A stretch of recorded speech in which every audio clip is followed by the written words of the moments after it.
What up, YouTube? Asian Persuasion here, and I'm here with my boy Slim. I already know. And we're here at Nationals 2022 here in North America in Chicago. And we're here with my boy Ryan Yu, who just got second place playing what deck, my friend? I played Sky Strike. He played Sky Strike. He lost the anti-skill and a lot of negate cards. It happens. It happens. Well, you did really good this week, and you want to start off with any shoutouts? Yeah, so first, probably biggest shout out to my family for always being there and coming as well. Aside from that, shout out to Brian. We made the list together the past couple of weeks. We both played it. Unfortunately, he lost the last round of day one, but we both to the mirror of all things. Yeah. Wow. The deck was really good, wouldn't change anything. And then I think I'll do a couple of small shout outs as things come up in the At the end? profile. Okay, yeah. That's the main stuff. For sure. And, Yeah. Let's get right into it. All right, let's see it. So, Monsters, 3 copies of Ray. It's very broken. 2 copies of Rose. There are some people that play 3, some people that play 1. We felt that 2 was fine because you really don't want to open too many pilots or you'll just draw unplayable. But at the same time, the games where you don't draw any pilots, you just auto-lose. And especially against the Punk 5-Racks decks, when they go for the setup with 5-Racks and Dagda, as long as you have 1 pilot, it doesn't matter if it's Rare or Rose. If you get to play, you're going to win no matter what. So it's really important to see Engine. And this card's also very good for making Lina, which we'll talk about later. Oh, yeah. For the hand traps, we played 3 Ash, 3 Ogre, 3 Veiler, and 2 Nibiru. So this is all pretty standard. 3 Ash, mainly because Despia is a pretty bad matchup, very generic. Ogre because it hits Fateful. This trades really well with Fateful on its own, or especially Fateful with Souls, because they wasted 2 cards from their hand to summon 2 monsters. Veiler is generic. It works with all of your other negations for things like Dark, Unicorn, Access Code. It's very important for Fiber. And then 2 Nibiru. I was very opposed to this in the beginning. This was supposed to be 3, I think, because this card's very strong this format against the combo decks. But I think you can explain a little bit on why we're playing 2 of this instead of 3. So, in like any other deck, you can just play Nibiru and use it as like a combo piece for like Fiber. But Fibers are like kill shot combo, not like our like setup combo. Also, this deck doesn't have a lot of reliable ways to like get it off the board, so we decided to just play 2 because it's only good in conjunction with 9 cards in our deck, which are these 2 plus our last hand trap, which is Impermanence. So that's why we felt like we only needed 2. And there was a lot of times that I was playing 3 and I was just drawing like double, and it just like wasn't very good. Like it doesn't serve the same purpose in other decks as it does like with this deck. So yeah. It's really a problem when you have multiples of this card, or when you draw into it like late game, post turn 1. Because a lot of the late game matches against decks that play Selene and Access Code, their win condition is Dark taking your Ray, so you can't survive the battle phase with Kana. And usually late game, they have so many resources that they can play around Nibiru very easily, which makes it a dead card in your hand, whereas one of these hand traps or something that's more mid-range, that might not be as powerful turn 1, gets you there in the late game, and because it's more reliable. Definitely. So that's all the monsters. For the spells, 1 Engage, 1 Hornet Drones, 1 Multi-Roll, 1 Area 0, 3 Widow Anchor, 1 Shark Cannon, 1 Afterburner. For the Sky Striker spells, this is all pretty standard, except for this maybe. We were initially playing 2 of this, and for quite a while we were testing it. But we ended up finding ourselves signing it out a lot, because post-game 1, when they might need to go first, this is a very dead card. Especially against all the decks that do stuff in the main phase, like all of the Haka 5X decks. Anything like that, you really don't want Afterburner in your hand because it will never get you there. It's not as good as being able to Widow Anchor something in standby, or some of the other spells we play that are to help counter Haka 5X decks. And with good resource management, you never really need the second one against the decks where you have to pop a spell trap. We also side that card out every single time going like game 2 and 3 because there's like no reason to keep it in. The only matchup we sided it in against was just Sword Soul. I kept it in against, so we just felt like we just didn't need the second one at all. Yeah. It's a good card, but definitely not one of the key pieces of the deck. Makes sense. So for the best card in the deck, the Mystic Mine and Terraforming. I actually didn't resolve mine that much, but whenever I did, it was complete game. I guess I'll show the other spells. 2 Prosperity, 2 Droplet, and then 2 Offerings to the Doomed. So this is for mine. The problem with mine is that if people know you're playing Sky Striker, they can set up their combo in a way where they hold Draco back in their hand, and then add the Arameser. So once you mine them, you break their board. They just send in token, Draco back, bounce mine, and you're dead. So this card was the way that we decided to try to deal with that, because you can set it when you have mana, and then you just destroy the token when they equip the Draco back, and then you can deck them out there more. This card's also super strong when they know it's Sky Striker, because we wanted to make the list to be able to do well in top cut and go far. So when people make you go first, this is a very solid interrupt against the right token, because it turns off Draco back, it makes Griffin worse. You can also hit like 5 racks, you can hit Red Rose, you can hit anything they normally special summon. It's a super good trade. It also can come up to pop your own links, dodge, effect negation.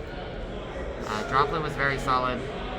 So still only 2, because you want to have a bunch of different spell cards in this deck to draw into and be able to use. You don't want 3 of Prosperity especially, because you can only really resolve 1 per game. The second one is never getting used.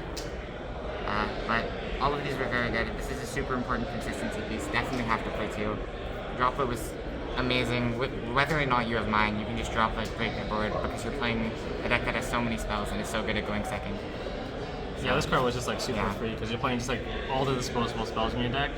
Yeah, this was like honestly my only like big contribution for the deck, and I felt like it was really good. Times I was able to play. No, definitely. We got the initial idea from offering from Carl Manigat's YCS Charlotte deck, Youthling Striker. And when we were trying to build the initial draft of the list a few weeks ago, we were thinking, okay, how can we make a Mystic Mine a more viable card, and how can we also make our deck better when they force us to go first? So we went back through some stuff, and we ended up finding this, and it was great. Yeah, that card's amazing. Also, one last thing, the funniest part about this card is, if your deck is like similar in count, this also skips 2 of your draw phases, so you can try to play it out thinking like, oh, they're gonna deck out first, like they're gonna have to play eventually. But then you just like put this on your own monster, or on any monster they have, and then like you're playing 42 cards. Yeah, Like, 2 more That turns. actually does come up. It's really funny. It does come up. Because they'll waste the entire game thinking you're gonna deck out until you skip a draw phase. They're gonna be salty. And then last spell, Rhoda. Traps 3 Imperm, 1 Metaverse. Not much to say here. Imperm's very strong. Metaverse, another good card for going first, and it's another copy of Mystic Mine. It helps you dodge if someone's maining like 1 Cosmic Cyclone to out your Mystic Mine. Once you eventually get to mine in Metaverse, you just seal the game. So this was very strong. Yeah, basically it serves the same role as Offerings to the Doom, where it's like they can Offerings target your mine, and you can chain this, so you have technically 1 extra turn to like counter the Draco back. Like you can Afterburners pop it or find a way to destroy it somehow. Yeah. So, yeah, that was also like the reason why. Otherwise, other than that, it's just being a good card in general. Yeah, so 40 min for the extra deck. 3 copies of Kagari. Shout out to Dylan Fricker. This is his German, that's why there's the mismatch. He wasn't able to come to Nationals, but I got his Kagari, and I was able to use it very well. So, big shout outs to Dylan. 3 Shiz, 2 Hayana, 1 Kena, 1 Zeke. This is really standard. The third one doesn't come up enough over the other cards in the extra deck here, but this was pretty much perfect. All of these cards are very standard. For the rest, Dark, Lina, 5x, Selene, Access. These are pretty self-explanatory, it just gives you a kill shot. Dark and Lina are both super good. Dark is very obviously, you can have Ray, you can have Hornet Drones, you can have something with Ray, you can have Hornet Drones, you can have something with Widow, because Dark is a very common attribute. You can oftentimes go like Dark, summon a Red Rose from their grave, and that's a tuner, so you can pivot with these into 5x. And Lina, I think you want to explain? Oh yeah, so we decided to play Lina. I don't remember what it was like before this, but this was really good because like a lot of the times you just have like a Striker Link plus Rose, and there's like nothing else you can make beside like just Zeke, which doesn't really do anything if you're just trying to clear like, or just trying to go for a game shot. So Lina was just like super broken, and against Sword Soul, there's a line where you can do if you have like 2 spells and traps to destroy with 2 pilots. Where this would just be a 1-card OTK with access code and 2 monsters, because you just summon their Basha and you pop everything you have. So you end with 2 pilots plus access code, so it's a clean 83. And that comes up a lot against Sword Soul. Yeah, they also have Chisha, they have Ashina, Ghost Ogre is also in the format. So Lina was really good. For the side, 3 copies of Token Collector. I guess he was here. He was here. I mean, it's a very strong card. It's just for Sword Soul because that deck can really either go first or go second to you and try to kill you, and this is something that for the entire game keeps them impressed. You don't really side it in for any of the other matchups though. 2 copies of Crow. This was mainly a concession for Despia and Marincess, because we think both of those are very bad matchups. Marincess just really easily outgrinds you. They also play Gozen Match, they play Talents, so it's pretty much just a nightmare. And then for Despia, this is very straightforward. The problem with the Despia matchup is that if they get to resolve their Brandon Red on your turn, they can go an extra Masquerade, they go Mirror Jade, they go, even if you negate the Mirror Jade, they send another Albion, they have Snow Engrave, there's a million cards, and you're just going to get pushed for damage. And this is also super good in the Mirror Match and against some variants of the Punk deck, because they use their entire hand to go dag their health, and then you can just Crow the Scythe, and they have a Wonder Magician and a Dagda that do nothing. So this was amazing. Speaking of like losing mirror matches, this is actually how I lost the last round of day 1. My only way I could play was I needed to Cosmic Stock, Cyclone 2 cards, offering to the Doom his Striker Link, and I had the Shark Cannon summon his Pilot, and he ended up just eating Crow on my 3rd spell, and I just passed because I couldn't draw next turn, so I just like straight up lost. This card is really good. So good in the mirror match. When you banish Engage, they can play around your back row variously. There's back row removal cards, there's Afterburner. You can even play around Veiler by going Battle Phase, but there's just no counterplay to this card, and it's gone for the game, so it's very crazy. 3rd Nibiru. This was, we put this in post side because when people make you go first, this is probably the best card you can have, since it's the most high impact, and if you get to Shiz Search, usually you'll be able to deal with your own Nibiru next turn. And you have Widow Anchor, you have Droplet, you have Offering, you have all the hand traps. This card, if you draw it, you'll pretty much always have a way to make it resolve through a Griffin Rider or a Baron. That was very strong. 2 Twin, 2 Cosmic. These were both very good. This was to make sure that we would have enough to side in for various situations. The Cosmics came in the most. The theory was that against decks like Dragon Link, or against the Punk decks, we would side in some combination of Cosmic, Crow, and Nibiru for post side, because if they make you start, Cosmic is able to trade with Fateful, and that making their Armiser into a token generator is very strong because you just go so minus from Fateful resolving. This can also hit cards like a Boot Sector, Ravine. That's the craziest one, yeah. Boot Sector. Boot Sector, yeah. Oh my god. So that was very good in terms of being able to play 1st and 2nd. This also hitting Scythe is crazy. The fact that Cosmic can do so much is why we had to play it instead of just 3 Twins.